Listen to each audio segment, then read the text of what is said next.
Bom dia a todos, a graça e a paz, amém? Queridos, a Cris perguntou, quer ajuda, pastor? Eu falei, não, pelo amor de Deus, não.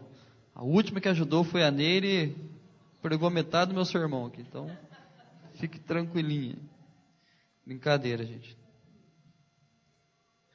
Gente, vamos abrir em Provérbios, capítulo 1. A gente vai encerrar hoje aí esse breve estudo em Provérbios. Mas eu creio que a intenção maior é despertar a igreja para ler um pouco mais o livro de Provérbios, já que ele é tão rico assim, em informações, em ensinamento para a nossa vida.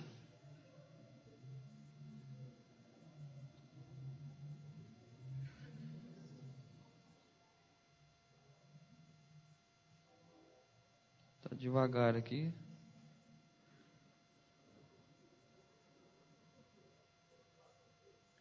Provérbios capítulo 1, a gente vai ler do versículo 1 ao 7 e depois do versículo 20 até o final do Salmo. Do Provérbios, isso. É que eu estou mexendo aqui. É só para ver, né, se eles estão...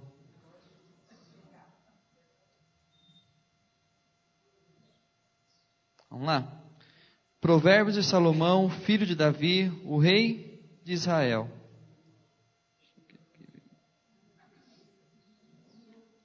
No versículo 2 agora. Para aprender a sabedoria e o ensino, para entender as palavras de inteligência, para obter o ensino do bom proceder, a justiça, o juízo e a equidade, para dar aos simples prudência e aos jovens conhecimento e bom siso. Ouça o sábio e cresça em prudência, e o instruído adquira habilidade, para entender provérbios e parábolas, as palavras e enigmas dos sábios. O temor do Senhor é o princípio do saber, mas os loucos desprezam a sabedoria e o ensino. Versículo 20. Grita na rua a sabedoria, nas praças levanta a voz. Do alto dos muros clama, à entrada das portas e nas cidades profere as suas palavras. Até quando, honestos, amareis a necessidade? E vós, escarnecedores, desejareis o escárnio? E vós, loucos, aborrecereis o conhecimento? Atentai para a minha repreensão. Eis que derramarei copiosamente para vós outros o meu espírito, e vos farei saber as minhas palavras. Mas porque clamei, e vós recusastes, porque estendi a mão, e não houve quem atendesse. Antes, rejeitastes todo o meu conselho, e não quisestes a minha repreensão, também eu me rirei na vossa desventura, e em vindo o vosso terror, eu zombarei, e vindo o vosso terror como a tempestade, em vindo a vossa perdição como o redemoinho, quando vos chegar o aperto e a angústia. Então me invocarão, mas eu não responderei, procurar-me-ão, porém não me hão de achar, porquanto aborreceram o conhecimento, e não preferiram o temor do Senhor. Não quiseram o meu conselho e desprezaram toda a minha repreensão. Portanto, comerão do fruto do seu procedimento e dos seus próprios conselhos se fartarão. Os nécios são mortos por seu desvio, e aos loucos a sua impressão de bem-estar os leva à perdição. Mas o que me der ouvidos habitará seguro, tranquilo e sem temor do mal. Vamos ler de novo o versículo 32 e 33. Os nécios são mortos por seu desvio, e aos loucos a sua impressão de bem-estar os leva à perdição. Mas o que me der ouvidos habitará seguro, tranquilo e sem temor do mal. Vamos orar mais uma vez? Pai, a tua palavra, Deus, que foi lida, ela que será anunciada, clamamos ao Senhor, a Deus, por entendimento. Que teu Santo Espírito nos conduza assim diante do Senhor, ó Deus, para que possamos aprender um pouco mais desta palavra do Senhor, na certeza, ó Deus, que o Senhor há de investir em nós o teu querer, o teu conhecimento, para que, ó Deus, o nosso caminhar, a nossa vida, Deus, seja de acordo com a tua vontade. Faz isso, ó Deus, por amor do teu nome, em nome do Senhor Jesus. Amém, Senhor. A insensatez da multidão. Eu espero que não seja hoje, mas é a realidade, a insensatez da multidão. Quando nós pensamos, o homem tem procurado o seu próprio caminho. Essa é a realidade dos nossos dias. Essa é a realidade do ser humano. E esse o tem levado à morte. Nós temos dito aqui que Provérbios 14, 12 fala exatamente isso. Que há caminhos que ao homem parece direito, mas ao seu cabo são caminhos de morte. Então aquilo que ele está construindo ao longo da sua história, aparentemente é um caminho bom, é um caminho que o conduzirá à prosperidade, mas ao final dele é um caminho de morte. E aí nós falamos aqui, além da morte física, tem também a questão das mortes dos seus sonhos, dos seus projetos. E é interessante o versículo que nós lemos aí, o 32, fala que os mortos são mortos, os nécios são mortos por seu desvio, e aos loucos a sua impressão de bem-estar os leva à perdição. Então, aparentemente, uma situação que tudo está bem, mas está conduzindo as pessoas à perdição. E aí, a pergunta, o que tem faltado ao homem? O que tem faltado ao ser humano ao longo de toda a sua história? Obviamente, lendo Provérbios, é a sabedoria. O que tem nos faltado é a sabedoria. E quando nós lemos o primeiro capítulo, nos chama a atenção o fato de que ele vai dizer que está gritando pelas ruas, está clamando pelas ruas. Mas quando vem um momento de dificuldade, um momento de pavor, de angústia, é hora que nós buscamos a sabedoria. E nós não iremos mais encontrá-la. O que ele quer dizer é, eu estou disponível nesse momento sobre a sua vida. Então não espere a aflição para que você busque o direcionamento. Não faça a sua vontade para depois perguntar qual é a vontade do Senhor. Então muitas vezes nós fazemos isso, fazemos a nossa vontade, do nosso jeito, e aí esperamos então dar tudo errado para depois nós buscarmos orientação em Deus. E é interessante Provérbios 19:3, que diz que essa atitude nossa corrompe o nosso caminho, mas o nosso coração se ira contra Deus. Como se Deus fosse obrigado a consertar tudo aquilo que Ele anteriormente havia nos avisado. Não tome esse caminho.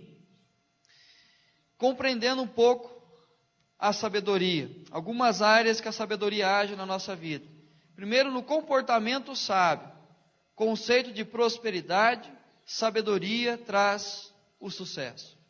Então, quando nós entendemos isso, que na questão do nosso comportamento, ela vai nos conduzir ao sucesso, é esse o caminho que nós queremos percorrer. Mas o que me chama a atenção ao longo de Provérbios, a gente tem falado dos contrastes aqui, é interessante pensar que ao longo da vida nós estamos correndo exatamente atrás da prosperidade. O nosso alvo é a prosperidade em todas as áreas da nossa vida. Mas a grande questão é como nós nos comportamos até que ele seja alcançado, até que o sucesso seja alcançado. E aí então ao longo do caminho, pequenos flashes de sucesso pode nos dar uma segurança, uma estabilidade, mas o nosso comportamento ao longo dele não tem sido com sabedoria. Na retidão, padrão moral ético de Deus para ser reto. Padrão moral ético é o de Deus. E aí a grande questão que nós vivemos hoje é o que é moralmente correto. Já que cada um pode ter o seu pensamento da sua forma, do seu jeito, cada um tem liberdade para isso, e ninguém questiona aquilo que o outro faz, ou que o outro pensa como correto, nós então perdemos essa referência, que a questão ética, moral, é aquilo que Deus fala a respeito do ser humano. Então abre-se discussões, abre-se debates imensos aí, sem fim. Por quê? Porque o homem anda no seu próprio conhecimento, faz a sua própria vontade, e aí então tem as divergências, porque cada um pensa do seu jeito, mas para que cheguemos à unidade, é necessário buscar aquilo que Deus fala a respeito do ser humano, quanto à sua vida moral também. Em justiça, o governo apropriado, que é o processo de Deus. É aquele que recebe de Deus a orientação, recebe de Deus a direção em tudo aquilo que ele faz, que ele administra, que ele toma conta, ele anda no temor de Deus, e é Deus que lhe dá o caminho correto a seguir. Então, em todas as áreas, seja na questão familiar, seja no trabalho, seja nos relacionamentos, seja num nível maior, nós sempre teremos o governo apropriado, aonde Ele vai nos conduzir durante todo o processo. E a quem é oferecida a sabedoria? A quem será que ela é oferecida? Aos ricos? Está aí nessa vida boa porque tem dinheiro. Ou será que aos pobres? Coitado, não tem nada, então vamos dar pelo menos sabedoria para eles, né? E ao longo de Provérbios vai deixar bem claro a quem é oferecida a sabedoria. Todos os grupos de pessoas. Primeiro, proteção aos simples. Ele começa o texto dizendo, versículo 4, para dar aos simples prudência. Proteção para os simples. Dica para os jovens. Eu quero alertar os jovens sobre alguns problemas que eles irão enfrentar. E aos jovens, conhecimento e bom siso. É aquilo que nós temos falado. Não é a experiência da vida, não são os cabelos brancos que fazem de uma pessoa ela ser sábia. Mas é a capacidade de adquirir conhecimento ao longo da vida. É entender o temor do Senhor e compreender que Ele vai nos apontar o caminho, que vai nos dar juízo. E assim, então, desde a nossa mocidade, nós precisamos nos alertar para isso.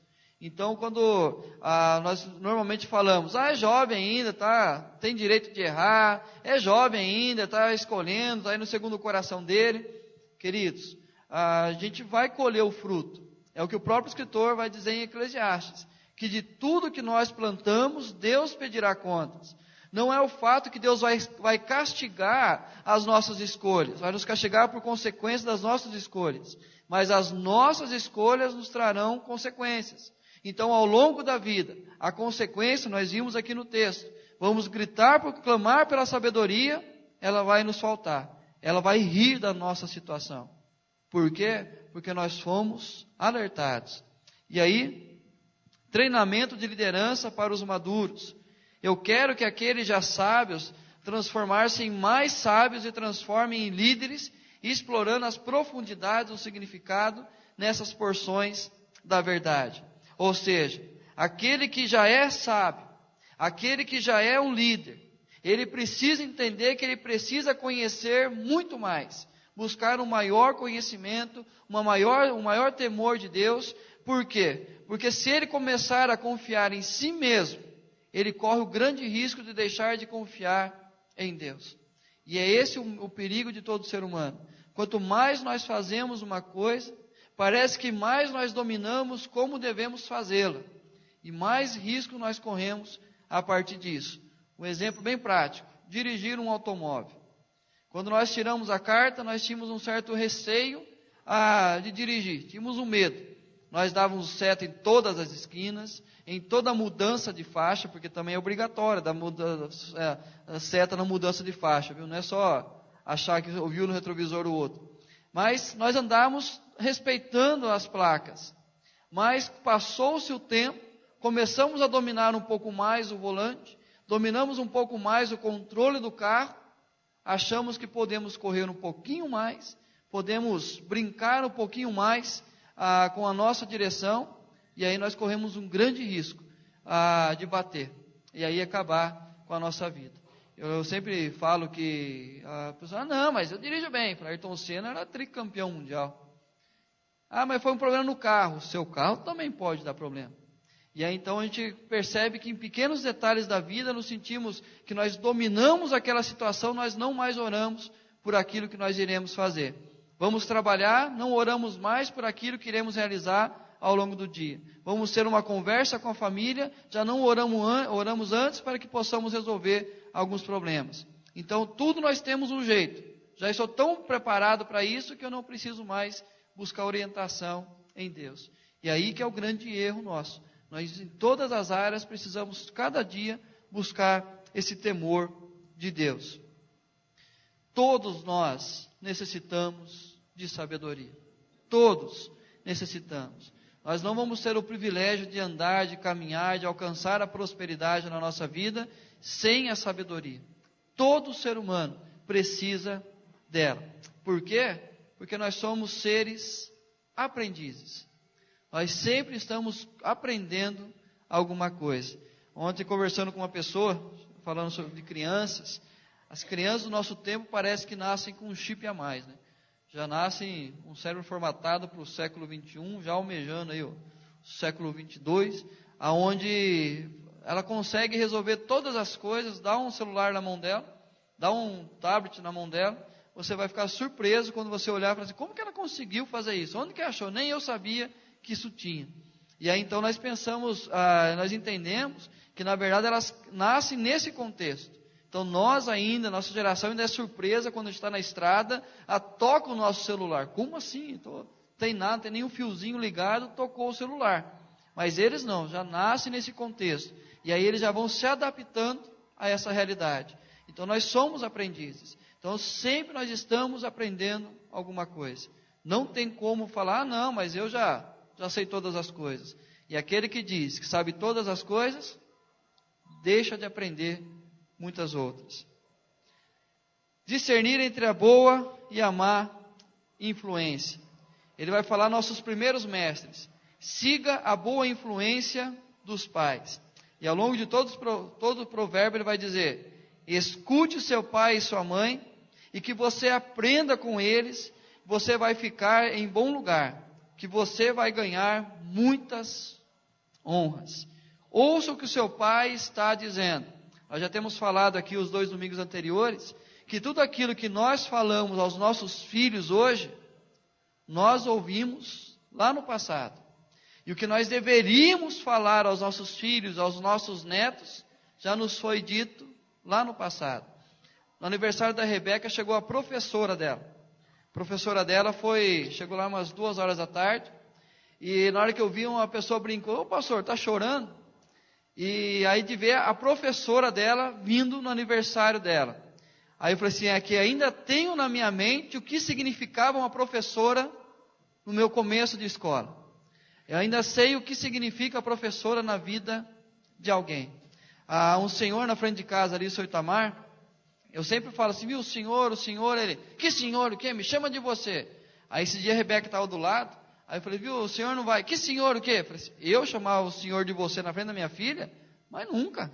Amanhã ela chamava você de você, aí eu quero ver o que vai acontecer. Então, ou seja, aquilo que nossos pais nos ensinaram, até brinquei com eles, se eu chamasse minha mãe de você, ou falasse o que para ela, falei assim, a mamãe, a pontaria dela resolvia rapidinho o problema. Então a gente lembra o que nós falamos hoje, nós não vemos mais os jovens se referindo ao mais velho como senhor, senhora, já não há mais esse respeito. Por quê? Porque nossos pais, nossos avós nos ensinaram, mas nós estamos deixando de avisar e ensinar a nova geração. Eu sou da época ainda que bênção pai, bênção mãe, bênção vó, bênção tio. Eu chego na casa da minha mãe, tem lá o meu sobrinho, ontem fez 26 anos, o mais velho. E eu chego assim, ele vem primeiro, nos abraçar, de pular, qualquer coisa, benção tio. Aí ele fala para a Janaína, benção tia. Aí tem esse costume ainda. Família da Janaína não levanta, ninguém levanta da mesa. Antes de falar Deus que ajude para todo mundo que está sentado na mesa. Deus que ajude, Deus que ajude, Deus que ajude, Deus que ajude, Deus que ajude. Depois, eles levantam. Por quê? O ensinamento, a questão da cultura que nós tínhamos, que infelizmente se perdeu. Ande nos ensinamentos do seu pai e da sua mãe. Mas lembre-se vocês que têm filho, ou terão filhos ainda, lembre-se que eles estão sempre nos observando. Sempre não fazer igualzinho. A gente chega lá na congregação no Igaçaba, tem um púlpito lá, ele é mais baixinho, porque fica o data show nele, porque eu sou mais baixinho. A Rebeca chega lá, ela pega a folhinha dela, põe em cima, daí ela faz assim, crianças, e ela vai ensinar. Ela fala assim, é pastora, Rebeca. Não, pai, eu sou pastor mulher. Não quer ser pastor, quer ser pastor mulher.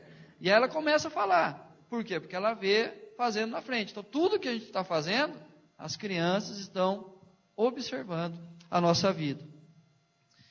Evite a má influência dos fracassados. Do versículo 10 ao 19, ele vai falar daqueles que aparentemente estão alcançando o caminho do sucesso, porque utilizam-se de meios ilícitos praticam a iniquidade, praticam a maldade, maquinam o mal contra as pessoas. E o convite é, venha conosco, porque nós estamos fazendo sucesso.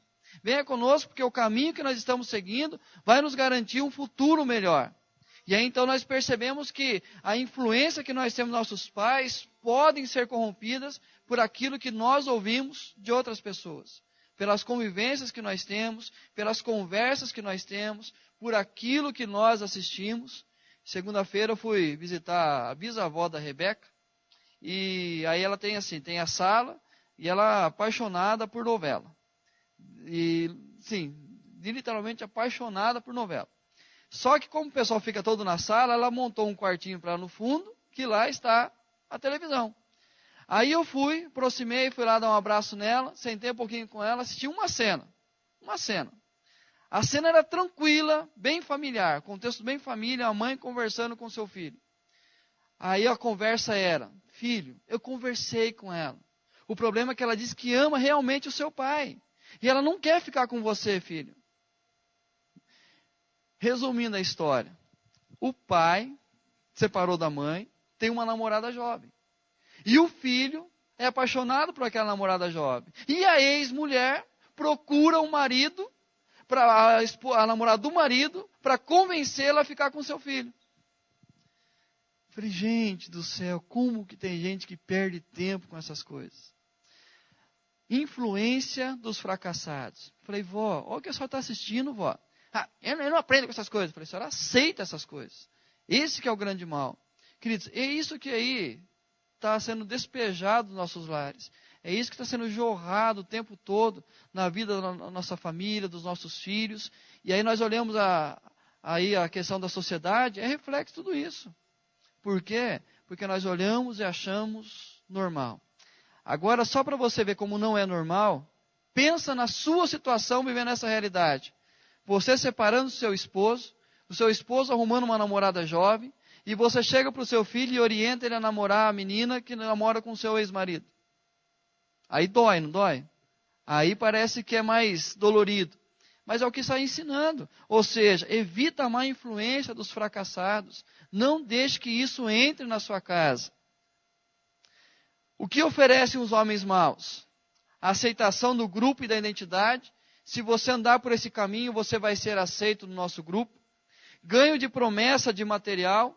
Se você andar assim, você vai ter prosperidade. Emoção e sensação de poder. Dominar é prazeroso. Ter um poder nas mãos é prazeroso demais. É isso que oferecem os homens maus para nós. É isso que o tempo todo o mundo tenta colocar na nossa mente e no nosso coração. As suas expectativas. Não faça isso, filho. Fique longe de homens como que para o crime é a sua maneira de vida. Homicídio é a sua especialidade. Quando um pássaro vê uma armadilha a ser desarmada, ele fica longe. Ou seja, um pássaro que não tem a mente racional do ser humano, se ele percebe o perigo, naturalmente ele vai fugir. Mas nós estamos convivendo com o perigo, nós temos a capacidade de visualizar a armadilha que nós estamos caindo, mas nós persistimos nela. Nós nos mantemos ali. Por quê? Porque nós achamos que tudo vai dar certo. É só um momento, todo mundo fez isso. E aí as pequenas coisas vão destruindo o nosso lar. Um final violento. Mas não são estes homens, pois eles próprios armam uma armadilha para suas próprias vidas. Tal é o destino de todos que vivem pela violência e assassinato. Eles vão morrer de uma morte violenta. Falando aí de novela, pelo menos na minha adolescência, sem conhecer a Deus, eu vi essas coisas e qual que era o final dos personagens malignos? Eram acidentes gravíssimos. Hoje, qual é o final daqueles que praticam mal? Vão morar na Europa. Pegam todo o dinheiro, trabalhar toda a novela e vão morar na Europa.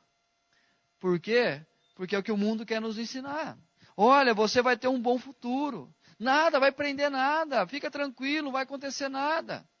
E aí nós vemos a realidade que aqueles que praticam o mal vai bater na porta de suas casas. Não há outra realidade. Não há como fugir dessa consequência.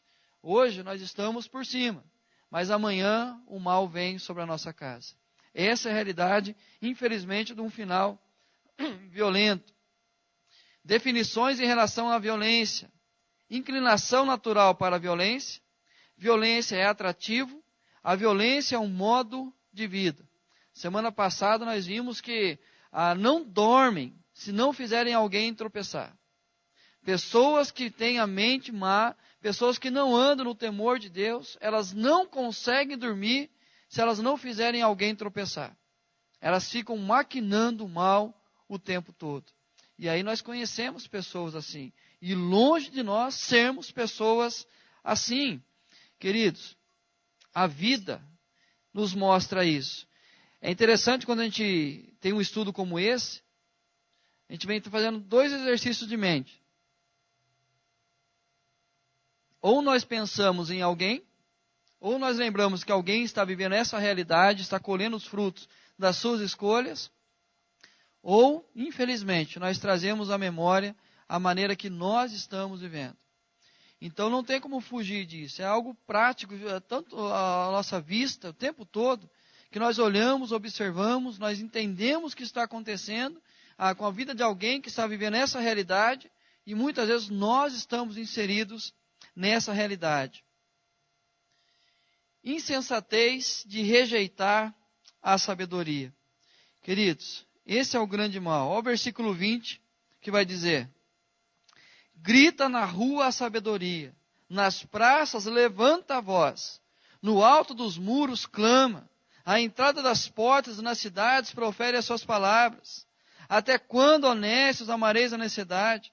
E vós, escarnecedores, desejareis o escárnio? E vós, loucos, aborrecereis o conhecimento? A sabedoria está gritando nas ruas.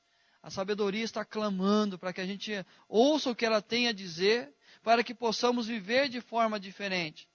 Mas a insensatez, sabedoria rejeitada, apesar da existência e persistência. Queridos, apesar de todo clamor, apesar de todo o tempo, estamos gritando nas ruas, as pessoas continuam rejeitando a sabedoria. E pegando a questão que Paulo fala em Coríntios 1,18, que a sabedoria de Deus é Cristo Jesus. Cristo Jesus é toda a sabedoria de Deus. Então andar no temor do Senhor é o princípio da sabedoria. Então o que ele está dizendo é, se comprometer com Cristo Jesus é a certeza de uma vida sábia. Andar nos ensinamentos de Cristo Jesus é a garantia que nós estamos no caminho correto. Então nós estamos pregando, anunciando Cristo Jesus, nós estamos dando uma nova oportunidade ao falar de Cristo Jesus, mas as pessoas continuam caminhando nos seus próprios erros. Disponível para o público em geral. Sabedoria grita pelas ruas. Ninguém poderá dizer que nunca ouviu um conselho, que nunca ouviu alguém dando uma palavra de sabedoria. Ela está gritando nas ruas. Disponível para os líderes políticos e judiciais e para os juízes em seus tribunais. Está aí. Nós vimos os debates aí ao longo desse mês, e nós vimos como falta a sabedoria. E aí quando falta a sabedoria, surge a agressão, surge apenas a acusação, e ninguém oferece um plano de governo. Ninguém oferece uma estratégia para governar uma nação. Apenas se aponta o erro do outro. E aí nós muitas vezes, como eu falei, no âmbito maior, mas menor em casa, nós esquecemos de buscar em cada decisão nossa a sabedoria em Deus. Disponível em nível nacional. É para todos, em toda a terra. Em todos os lugares, a sabedoria está clamando. Não há um cantinho nesse mundo onde a sabedoria não está gritando. Mas quem são exortados pela sabedoria? Quem é, aí no texto que nós lemos, que a sabedoria está exortando? Nós lemos o versículo 20 ao 23 aí. quem ela está gritando? Os nécios, os escarnecedores e os tolos. 3 tipos de pessoas são exortadas à sabedoria. O insensato, uma fraqueza de caráter está envolvida. Aquele insensato, onde o seu caráter é dúbio, é duvidoso, tende para um lado, tende para o outro, em todo o tempo ela está alertando: não faça isso, não tome essa decisão, não ande por esse caminho, não faça aquilo que agrada aos teus olhos e alegra o teu coração, veja o final das coisas, escolha com sabedoria. O tempo todo ela está apontando para isso. Aos escarnecedores, os que alimentam o próprio ego. Ela está dizendo: cuidado, olhe ao seu redor, se preocupe com as pessoas, se importe com elas, olhe com atenção, observe que a sua atitude, a sua escolha vai influenciar a escolha de muitas pessoas. Queridos, quando nós tomamos uma decisão, lembre-se que você vai influenciar não somente a sua vida, mas influencia a sua família, os seus amigos, as pessoas que o observam. Todas as nossas escolhas trazem consequência, não somente a nossa vida, mas também a vida daqueles que nos cercam. Lembre-se disso. O pastor Ezequiel sempre tem falado aqui, pelo menos acho que o mês passado, trabalhou muito: não vá para Moabe, porque senão seus filhos casarão com as moabitas. Lembra dessa frase dele? Não vá para Moabe, que as suas filhas, seus filhos casarão com as moabitas. Uma decisão nossa influencia diretamente a vida daqueles que nos cercam. Não pense que somente você vai colher os frutos. Então, se a escolha for boa, a sua família também vai receber isso como bom. Mas se não for, a consequência também vai ser ruim sobre a vida deles. E os tolos, moralmente deficiente, intelectualmente, ele é capaz de discernir o certo e o errado, mas define pelo errado e se conduz a caminhos tortuosos. Tem uma frase em latim, que eu não vou gastar aqui por questão de humildade, mas é que fala exatamente isso: vejo o melhor e o aprovo, mas escolho o pior. Vejo o melhor e o aprovo, mas escolho pelo pior. Veja em latim, é mais bonito falando, mas não vou gastar meu latim de manhã assim. Ter que pregar à noite ainda. Vídeo melhor eu provoco, mas daí depois vocês vão lá pesquisar que... Não, mas tenho vergonha. Os estrangeiros não é o meu forte, não. Tema central do livro de Provérbios. A gente vai resgatar algumas coisas que nós já falamos aqui. O temor do Senhor é o princípio da sabedoria. Queridos, quando a gente fala de sabedoria, a gente fala assim: pastor, passa algo mais prático. O que é sabedoria? Simples. É o temor do Senhor. Entenda-se temor do Senhor, andar nos ensinamentos dele. Andar naquilo que ele ensina, naquilo que ele orienta para a nossa vida. A proposta: confia ao Senhor os teus bens.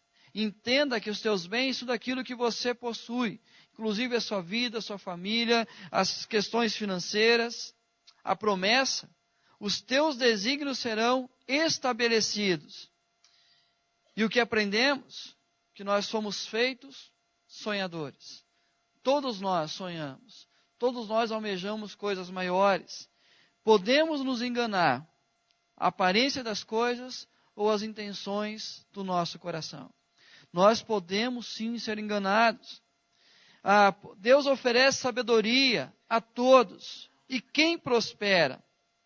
O que ouve a sabedoria, o que guarda a sabedoria, o que pratica a sabedoria. Bem-aventurado é aquele que anda nos seus ensinos. Bem-aventurado é aquele que ouve as suas palavras e as pratica. É comparado àquele que constrói a sua casa na rocha. Sempre lembrando, nós conseguimos sim construir uma casa na areia. Não pense que se você cavar só um pouquinho, ainda o terreno arenoso, você não vai conseguir levantar a casa. Você vai conseguir. Mas o grande problema é a durabilidade dela. O que vai acontecer com o passar dos anos? Quando vier a chuva, a tempestade, o vento, Aos poucos essa casa começa a aparecer uma trinca, aí o terreno começa a ceder de um lado, racha-se a casa no meio e de repente ela vai abaixo. Então construir na rocha é cavar um pouco mais, é se aprofundar um pouco mais, até chegar a uma terra firme, onde você pode colocar o seu alicerce, que não vai ser abalado, e aí a casa permanecerá segura. Então a questão é ouvir e praticar. Não apenas ouvir. Eu sei que tem que fazer assim, mas o mais prático é esse. Faz desse jeito. E aí, infelizmente, uma hora a casa vai cair. E lembrando, somos frutos de nossas escolhas. Queridos, eu já dei esse estudo aqui um tempo atrás, mas eu quero resgatá-lo com vocês para que a gente possa ter um exemplo bem prático daquilo que é, para encerrar essa série de estudos, o que é andar na necessidade, ou seja, ser nécio e ser sábio. Andar no seu próprio conhecimento, a vida dos seus próprios olhos e aquilo que nós temos diante do Senhor. Abra sua Bíblia em Gênesis capítulo 11. Eu já falei aqui um tempo atrás. Gênesis capítulo 11. A gente vai resgatar um pouquinho.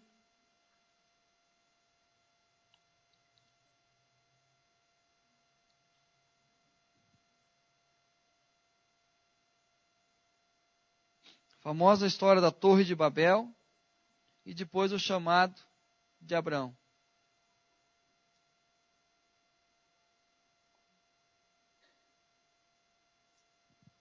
A diferença entre andar na sabedoria do homem e andar na sabedoria de Deus.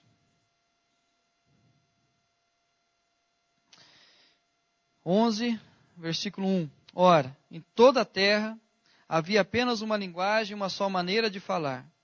Sucedeu que, partindo eles do Oriente, deram com uma planície na terra de Sinear e habitaram ali. E disseram uns aos outros: Vinde, façamos tijolos e queimemo-los bem. Os tijolos serviram-lhes de pedra e o betume de argamassa. Disseram: Vinde, edifiquemos para nós uma cidade e uma torre cujo topo chega até os céus. E tornemos célebre o nosso nome, para que não sejamos espalhados por toda a terra. Então desceu o Senhor para ver a cidade e a torre que os filhos dos homens edificavam. E o Senhor disse: Eis que o povo é um, e todos têm a mesma linguagem. Isto é apenas o começo. Agora não haverá restrição para tudo o que intentam fazer. Vinde, desçamos e confundamos ali a sua linguagem, para que um não entenda a linguagem de outro. Destarte, o Senhor os dispersou dali pela superfície da terra, e cessaram de edificar a cidade. Chamou-se-lhe por isso o nome de Babel, porque ali confundiu o Senhor a linguagem de toda a terra. E dali o Senhor os dispersou por toda a superfície dela. Capítulo 12. Ora, disse o Senhor a Abrão: Sai da tua terra, da tua parentela e da casa de teu pai, e vai para a terra que te mostrarei. De ti farei uma grande nação, e te abençoarei, e te engrandecerei o nome. Sê tu uma bênção. Abençoarei os que te abençoarem, e amaldiçoarei os que te amaldiçoarem. Em ti serão benditas todas as famílias da terra. Queridos, esse texto, ele vai nos revelar primeiro o homem e seus maus desígnios. 9:1, plano de Deus: multiplicai-vos e enchei a terra.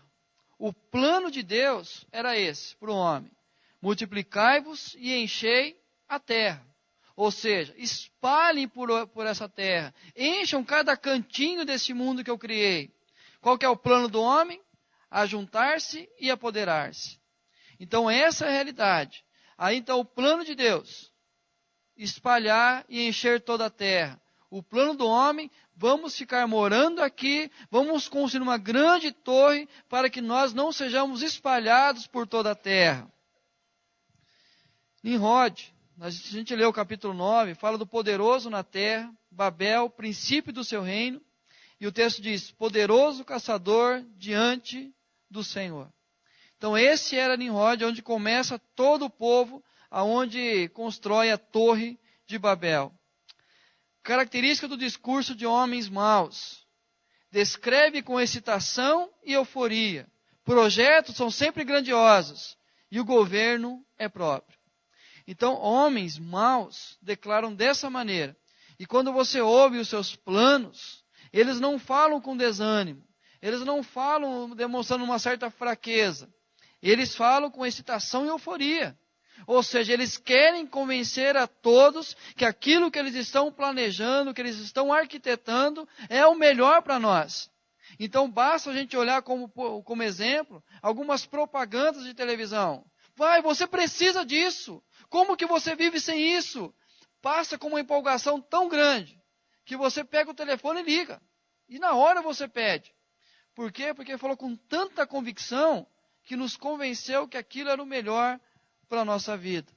Queridos, o texto que nós lemos no capítulo 11 mostra claramente isso. Vinde, façamos para nós, vamos tornar o nosso nome célebre, vamos fazer com que todos fiquem aqui, ajuntados aqui, ninguém se espalhe. Queridos, a empolgação é uma característica do discurso do homem mau, que quer nos convencer a andar por caminhos maus. O propósito maior, esconder as nossas fraquezas. E aí nós vamos entender sempre, quando as pessoas maquinam o mal, quando as pessoas querem tomar o poder, estar à frente, liderar, apenas para que escondam as suas fraquezas, apenas para mostrar que ele é forte o suficiente para liderar um povo, mas nada mais do que esconder aquilo que está no seu coração, esconder aquilo que está demonstrando, que pode demonstrar a sua fraqueza. Na época de seminário, que nós mais ouvimos, fui agora numa conferência, agora no mês passado, ouvimos de novo, que muitos pastores, muitos homens escolhem a questão de ser pastor, porque eles sentem-se fracos demais, rejeitados, mal amados, e se eles forem pastores, eles serão amados por uma igreja, serão convidados para todo evento que a igreja tem, para todo aniversário, e por isso eles procuram o pastorado. Mas também fala na questão de presbiterato, aonde muitos homens na meia-idade querem ser presbíteros para poder mandar na igreja, porque não conseguem mais dominar o seu lar. Perdeu o comando do seu lar, perdeu a estabilidade familiar, a sua palavra não tem autoridade na empresa, porque agora na empresa chegou um mais jovem que ele está dominando lá, ele perdeu a sua autoridade, então ele fala, mas aqui eu vou mandar. Aqui eu vou mandar. Infelizmente nós temos essas duas realidades, apenas para tentar esconder as suas fraquezas. E aí, infelizmente, nós nos deparamos com essa realidade o tempo todo. Convite à necessidade. Vinde, semelhante ao convite de Deus. Se você pegar o capítulo 11 e o capítulo 12, começa da mesma forma a questão do convite. Vinde, façamos. Vamos lá, vamos fazer diferente. É uma nova oportunidade, é uma nova chance, é um novo caminho a ser trilhado. Então o convite do homem mau e o convite de Deus são semelhantes, mas há diferença ao longo dele. Ocasião oportuna ao homem. Planície na terra de Sinear, a insensatez do ser humano. Eles se deparam, sucedeu que partindo eles do Oriente, deram com uma planície na terra de Sinear e habitaram ali. Queridos, mostra claramente a terra de Sinear, ou seja, uma terra plana, aonde era fácil de se construir, não era uma montanha, não era um terreno tortuoso. Então, quando olharam para aquele lugar, todos poderiam construir ali, esse é o lugar. Então a insensatez humana mostra o quê? Que aos nossos olhos a ocasião é oportuna. É o que fala Provérbios 14. Que ali o homem, aos seus olhos são caminhos bons, mas vai conduzir a caminhos maus. Aos olhos humanos, tudo parece perfeito. Você olha e fala, essa é a oportunidade que eu queria para a minha vida.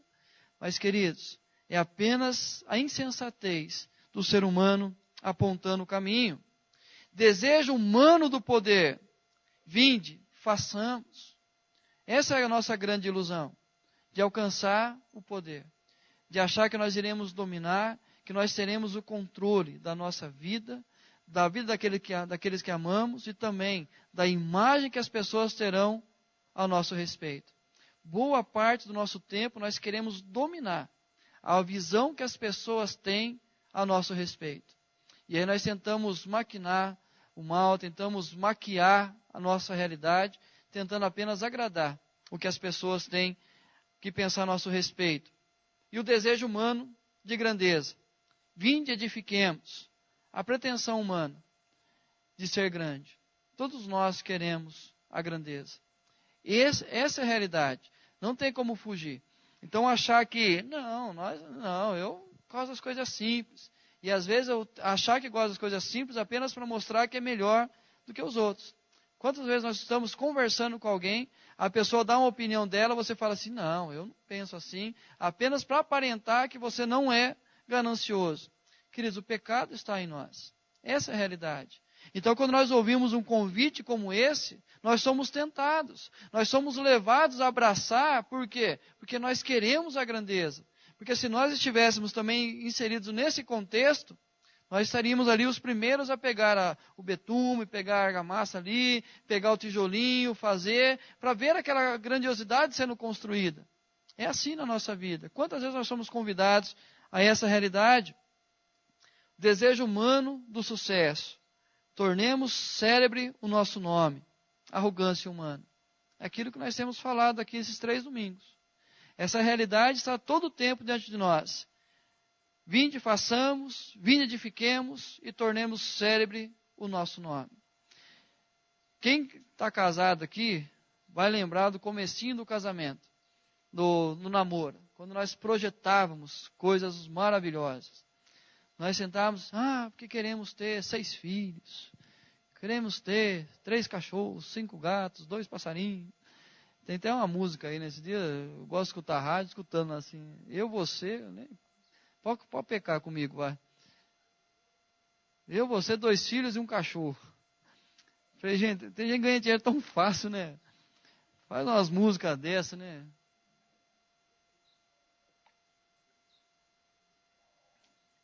Você, 2 filhos e um cachorro. E aí a gente olha assim, a gente sonhava, projetava, nós tínhamos ali sonhos maravilhosos demais. Sempre falo, a gente chega no casamento no sábado à noite, aquele esplendor, né? Coisa linda. E nos esquecemos na segunda-feira de manhã, que vai chegar o carnezinho, vai chegar o boleto, vai chegar as contas.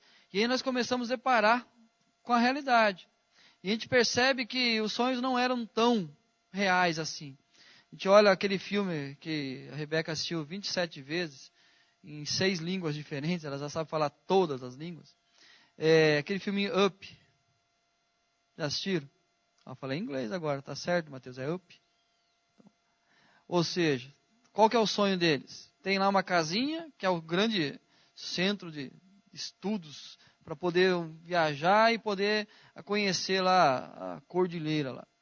E aí então eles vão ao longo da vida, guardando moedinha, e aparece ao longo do filme o que acontece? Surge uma enfermidade, quebra o cofrinho.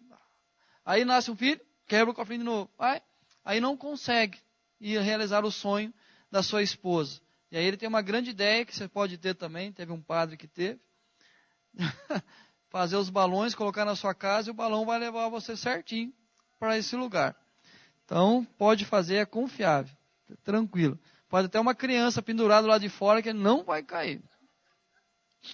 Mas, queridos, é isso que o mundo oferece para a gente. Achar que o mundo é perfeito, que tudo vai ser perfeito. Mas nós temos que observar. Não é porque a oportunidade é o homem, o desejo humano do poder, o desejo humano de grandeza e o desejo humano do sucesso. A ação de Deus sobre o homem de maus desígnios. Vinde, desçamos e confundamos. Essa é a realidade. Deus, ele olha e fala assim, vamos ver até onde vai chegar. Um dia eu vi uma pessoa falar assim, de tarde Deus desceu e destruiu tudo. Deu para eles o dia inteiro de serviço para depois quebrar tudo ainda. É de start, não é de tarde não. Mas você viu, trabalha o dia inteiro, né? For lá no finalzinho da tarde, Deus vem e derrubou tudo. Acabou a minha bateria aqui, Samuel, se puder. Minha bateria não, bateria do negócio aqui. Eu acho que o PowerPoint dele é mais... Gasta mais que o... Mas, queridos, a segunda parte aí, agora no capítulo 12...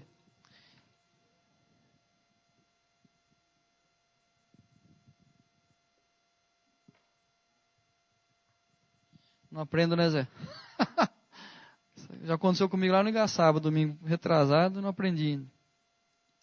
Mas, queridos, a segunda parte ele vai falar do capítulo 12, onde aí fala, vinde desçamos e confundamos o agir de Deus sobre aqueles que não andam na sabedoria, aqueles que não temem ao Senhor.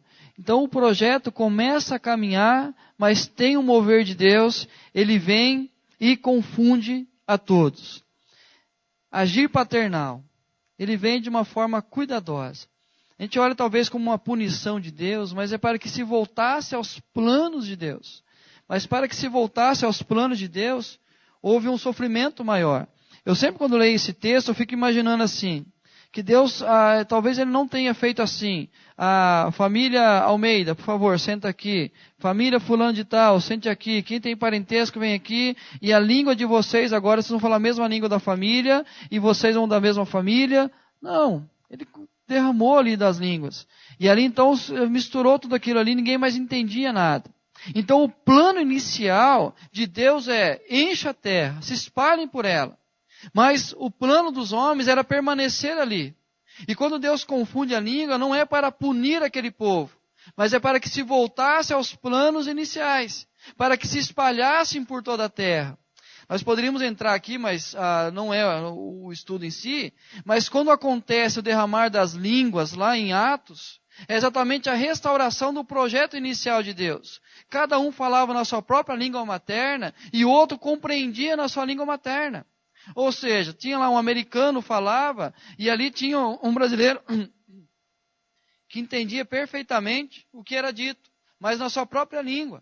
Então, ou seja, aquele plano inicial da unidade, de viver como um só povo, ele é resgatado agora a partir aí em Atos, onde Deus forma de novo uma grande nação, um grande povo que vai falar a mesma língua, de temer ao Senhor, de andar nos ensinamentos do Senhor. Então aquilo que se perdeu no passado, Deus vem reconstruindo até que chegue ao mundo perfeito, lá que ele vai falar em Apocalipse 21, onde Deus habitará com eles no tabernáculo, da mesma forma que habitava em Gênesis. Então nós vemos que Deus ele não vem punindo, castigando, mas Ele quer resgatar o plano original dele na vida. Está ligando aqui. A minha senha é fácil, são 8 bolinhas. Pode colocar lá 8 bolinhas que vai acessar todos os meus e-mails, tudo que é possível. Queridos, e aí então aquele plano inicial dos homens, que era se tornar grande, poderoso, até que era algo bom, porque eles queriam permanecer unidos. Mas a consequência é que eles se espalharam, foram espalhados por toda a terra. Quando eu falei aqui das famílias, eu imagino que um pai já não entendia o que seu filho falava, a família foi se distanciando. A gente pega um contexto menor, um tempo atrás vi uma reportagem numa favela do Rio de Janeiro, que os traficantes dominaram a favela e eles fizeram uma divisão. Então eles determinaram que lá uma parte dominava desse lado, outra parte dominava daquele lado. E eles não poderiam cruzar de um lado para o outro. E ali, mães ficaram anos e anos sem ver os seus filhos. Parentes já não se encontravam mais, porque não poderia passar para o outro lado. E aí eu imagino nesse contexto que todos foram confundidos ali as suas línguas. Vamos ver aqui.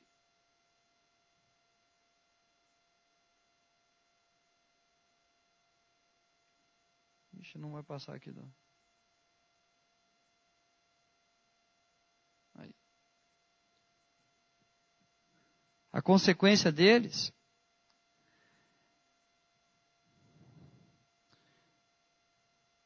agir paternal, Deus voltando aos seus planos e espalhar por toda a terra. Em Gênesis 12 começa uma outra realidade. Aí o convite é diferente. No começo é o homem falando ao homem. O homem convidando o homem para um grande projeto. No capítulo 12 começa diferente. Ora, disse o Senhor a Abrão. No capítulo 11 diz, disseram uns aos outros, os homens planejando. No capítulo 12 começa com a declaração. Deus, disse o Senhor a Abraão. Quem começa a conversa agora é Deus. Redirecionar o homem. Ocasião oportuna. Abraão, este é o momento. Esse é o momento de você sair agora e fazer diferente. Disse o Senhor a Abraão, a sabedoria que clama, uma relação pessoal. Queridos, a sabedoria clama. Deus fala com Abraão, Abraão, toma agora a sua parentela, sai dessa terra e vai para o lugar aonde eu te mostrarei. Aí, queridos, plano e direção de Deus. Sai da tua terra. A gente gosta tanto de falar desse texto, né? Abraão foi sem saber para onde ia, mas sabia com quem ele ia. Ele é bem claro quando ele faz esse convite a Abraão. Ele deixa claro que é ele que vai apontar a direção. Entender que sair da terra, queridos, e a ordem de deixa teu pai e a tua mãe, é lembrar quem era o pai de Abraão. Ele era um escultor de imagens. Então ele era um grande incentivador da idolatria. Então deixar o pai e a mãe nesse contexto era abandonar toda a tradição religiosa e andar de acordo com a vontade do Senhor, com o temor do Senhor. O desígnio de Deus, farei de ti. Olha diferente, façamos para nós. Façamos, tornemos o nosso nome célebre. Nesse caso, capítulo 12, é Deus falando, farei de ti uma grande nação. Olha como muda o discurso do capítulo 11 para o capítulo 12. E também, providência divina. Eu te abençoarei. Aparentemente, tem uma providência no capítulo 11. Tinha a mão de obra, tinha o tijolo, tinha a argamassa, tinha o pessoal animado para trabalhar. Parece que era o plano perfeito. Mas no capítulo 12, a providência é divina. Eu te abençoarei. E também, queridos, uma promessa. Te engrandecerei o nome, longevidade e prosperidade. Lembra no capítulo 11? Façamos o nosso nome, tornemos o nosso nome célebre. Capítulo 12, Deus dizendo a Abraão, eu farei de ti uma grande nação e te engrandecerei o nome. Essa é a grande diferença do capítulo 11 e do capítulo 12. Capítulo 11, visão humana. Capítulo 12, visão de Deus. E aí, quando nós pensamos na questão do capítulo 11, 12, capítulo 11 nós não sabemos quem são eles. Capítulo 12 nós conhecemos a história de Abraão. Nós sabemos o que Deus fez ao longo da sua história. E fez dele uma grande nação. Concluindo, bênçãos verdadeiras não vêm do trabalho árduo e torturantes horas de labor, mas do fruto da intimidade, a conquista da sabedoria. Bênçãos verdadeiras não vêm do nosso esforço. Em vão vigia a sentinela. Não adianta achar que o nosso esforço é que nos trará a segurança, a estabilidade, a longevidade, a saúde, mas é o temor do Senhor que nos dará isso. Exatamente essa é a promessa que ele vai fazer ao longo do livro de Provérbios. Sabedoria para uma vida abençoada. Ouça a sabedoria. Guarde os seus ensinamentos e pratique a sabedoria. E persevere na sabedoria. Sabedoria para uma vida abençoada. Lembra dos estudos anteriores que nós falamos a diferença da sabedoria do homem e da sabedoria de Deus. A sabedoria do homem evita o derramar da bênção de Deus. A sabedoria, o temor de Deus, a sabedoria de Deus derrama a bênção dele na nossa vida. Mas é preciso ouvir a sabedoria, guardar os seus ensinamentos, praticar e perseverar naquilo que ela está nos ensinando. Devemos escolher a sabedoria, o temor do Senhor, uma vida de reverência a Deus. Nós precisamos aprender a andar no temor do Senhor. Entender que aquilo que Ele fala é referência para nós. Nós devemos obedecer aquilo que Ele está nos ensinando. Nós podemos até, queridos, ser felizes naquilo que nós estamos fazendo de errado.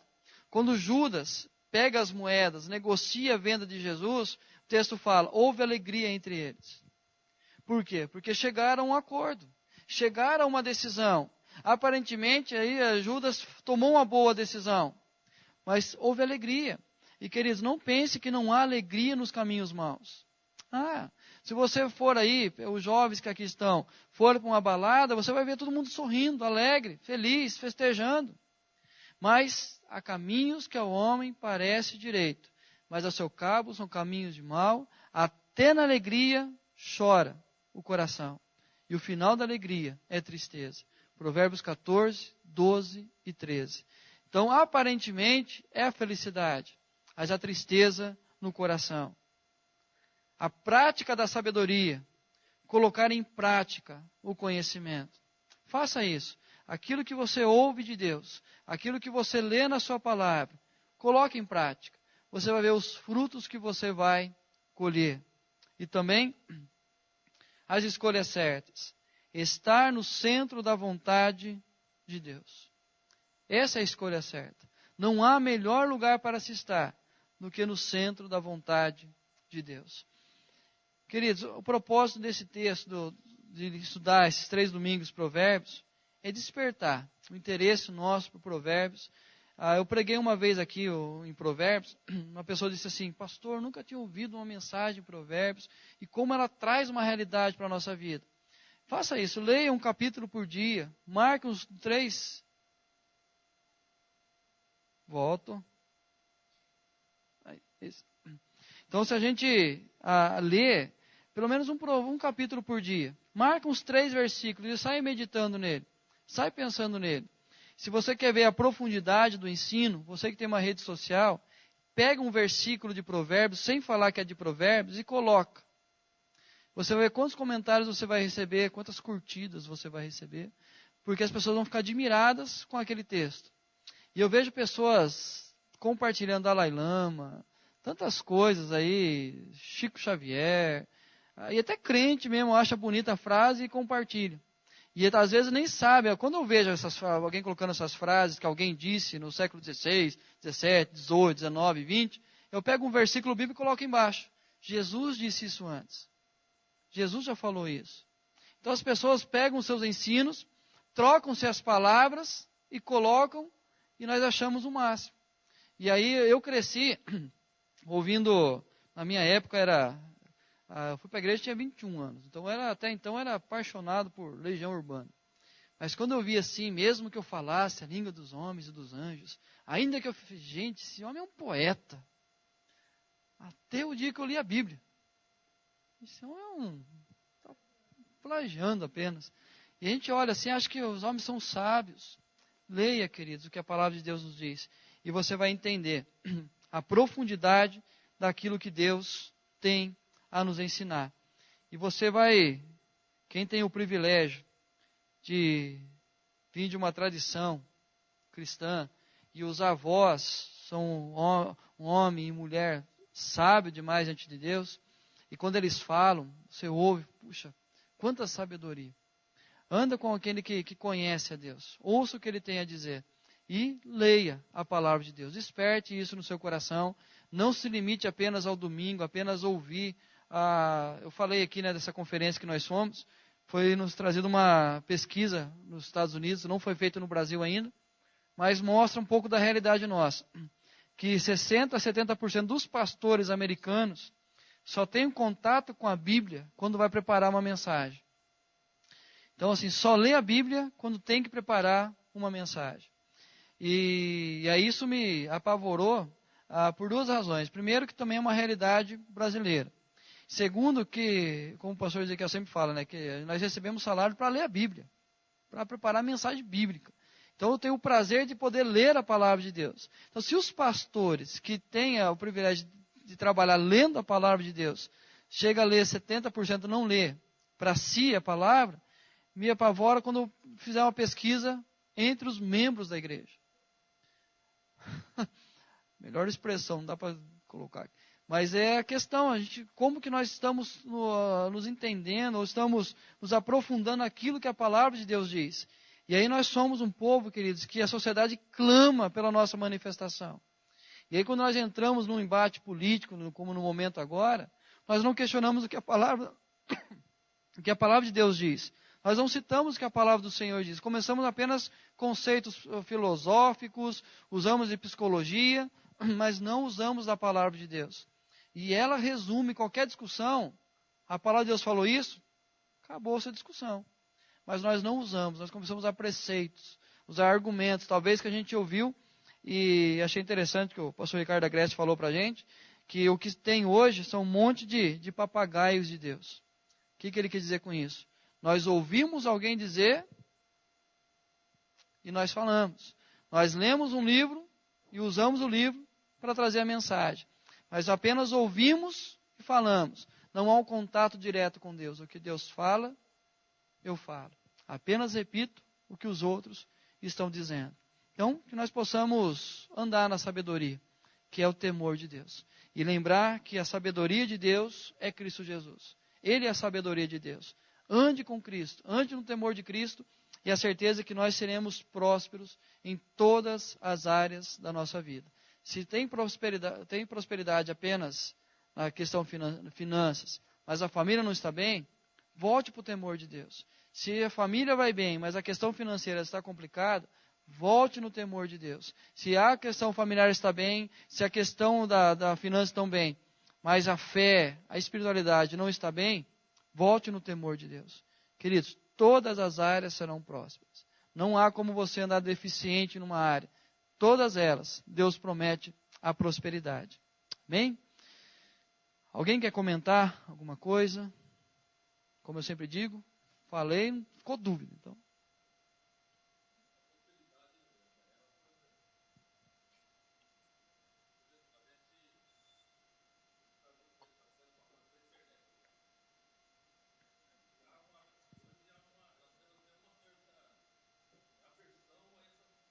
Essa palavra.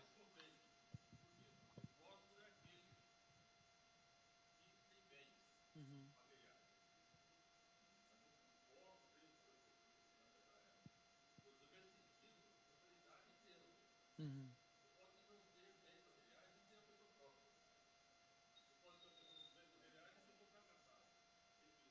Uhum.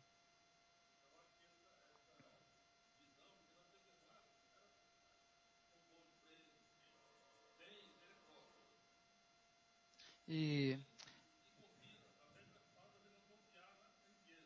e, e a grande preocupação de Provérbios é exatamente isso. O principal é o temor de Deus. Então não ande invejando aquele que prospera na sua vida financeira, por exemplo. Então a prosperidade Deus vai dar, tudo. Um amigo meu falou assim uma vez, eu fui para a igreja e eu comecei a ter mais dinheiro.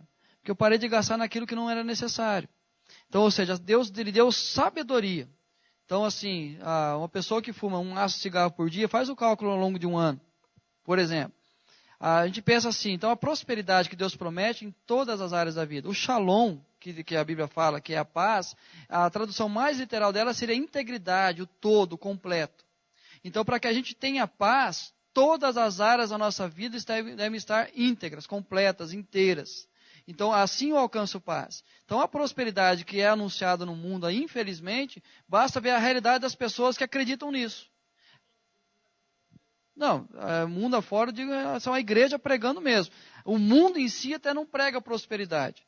Ele prega a compra, ou a visão do bem material. Mas falar que Deus vai dar apenas a vida financeira é mentira. Deus vai cuidar de todas as áreas da nossa vida, inclusive a financeira, usando sabedoria na administração da nossa casa. Mas não é o princípio que Deus vai dar para a gente. Venha, tenha fé e você vai fazer. Dá e Deus vai retribuir em dobro. Não.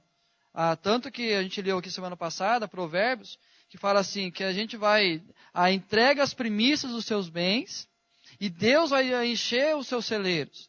Então o que ele está dizendo é, a plantação, a gente falou aqui da questão da plantação. Eu planto, aí eles tinham a questão da oferta. Daquilo que já brotou, 10% eles recolhiam, levavam, entregavam aos sacerdotes, entregavam a sua oferta, uma semana de festa ali em relação das primícias, depois eles voltavam a colher o resto. Ou seja, Deus guardando o que eles tinham. Então a questão é, eu não vou dar para depois eu receber. Deus já me garantiu. E a prova disso é o fato que eu tiro a 10ª parte, entrego para Ele, sem temer o que vai acontecer com a outra parte que Ele me deixou. Por quê? Porque Ele vai cuidar, vai zelar e vai me dar sabedoria na administração. Agora o que infelizmente é pregado basta você dar lá e você vai ter em dobro. E aí a gente vê famílias destruídas por isso. Tem uma família recém-chegada, uma das nossas congregações, que chegou a dar aliança de casamento. Foi feito um desafio, levou aliança de casamento. Um mês teve que dar um desafio de R$700. Desafiado, tirou comida da casa, tirou tudo para dar. Conheço pessoas que vendeu colchão, geladeira, porque não pode dar apenas o seu salário. O desafio é você trazer um recurso maior, além daquilo que você ganha. E aí as pessoas fazem loucuras. Mas a consequência, conversando com pessoas assim, infelizmente são lares destruídos, a fé abalada. E queridos, lembre-se de uma coisa, toda igreja reformada, toda igreja com fé reformada, com ensino reformado, tem um grande desafio nessa década. Porque tem centenas, milhares de pessoas feridas com promessas humanas. Vinde, façamos, é o que está sendo pregado, a teoria da prosperidade. Eu nem falo teologia, é teoria da prosperidade, que está sendo pregado mundo afora. Mas o que está acontecendo, que Deus está confundindo os planos dessas pessoas, e as pessoas estão se desanimando, estão se decepcionando, e estão saindo das igrejas. E aí quando você vai conversar com ela, você precisa ter conteúdo, para que essas pessoas voltem a andar no temor de Deus.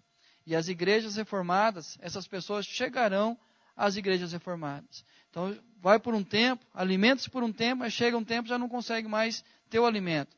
Elas vão procurar aonde tem o ensino bíblico. Aqui, por exemplo, é uma grande realidade. Muitas pessoas daqui vieram de igrejas pentecostais ou neopentecostais. E aí vieram receber um alimento sólido. Isso vai acontecer muito daqui para frente. Mas nós, como igreja reformada, precisamos nos manter no que a palavra diz, no que a nossa doutrina diz, para que não caiamos no erro que o mundo está e sejamos aí confundidos com eles também. Então a prosperidade que Provérbios vai prometer em todas as áreas da vida é essa paz. Em todas as áreas estou bem.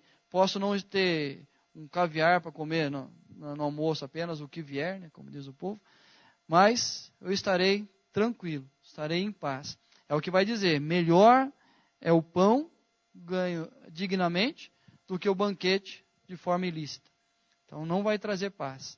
Mas a paz que ele promete é, você vai ser próspero na sua vida. Bem-aventurado como Jesus nos disse. Amém? Hoje à noite nós estaremos aqui de novo e ceia. Hoje nós teremos a ceia.